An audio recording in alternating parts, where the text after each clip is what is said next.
of the time, DNS queries happen behind the scenes, and computer users never see them.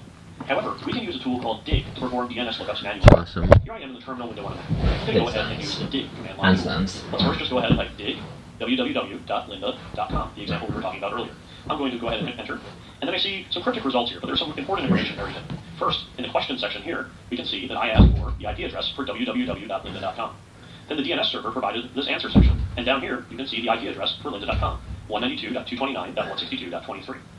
One other piece of information that you can see here is the IP address of the server that was used to perform this lookup. In this case, the IP address is 8.8.8.8. This is actually a very well-known web server. It's a web server belonging to the Google Public DNS service, and anybody can use this server to perform DNS lookups.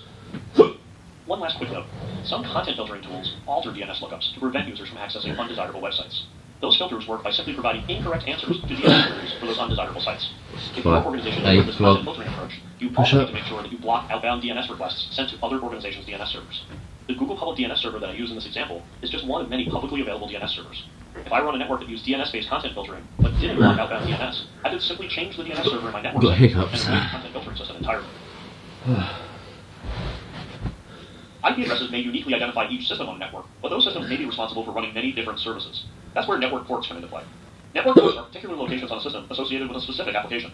Imagine that each computer on the network is an apartment building, and each application is an individual apartment. The IP address on the computer is like the street address on the apartment building. But once you arrive at the building, you need specific instructions to get to the right apartment. The network port is like the apartment number, guiding traffic to the correct application. Network ports are represented using a 16-bit binary number.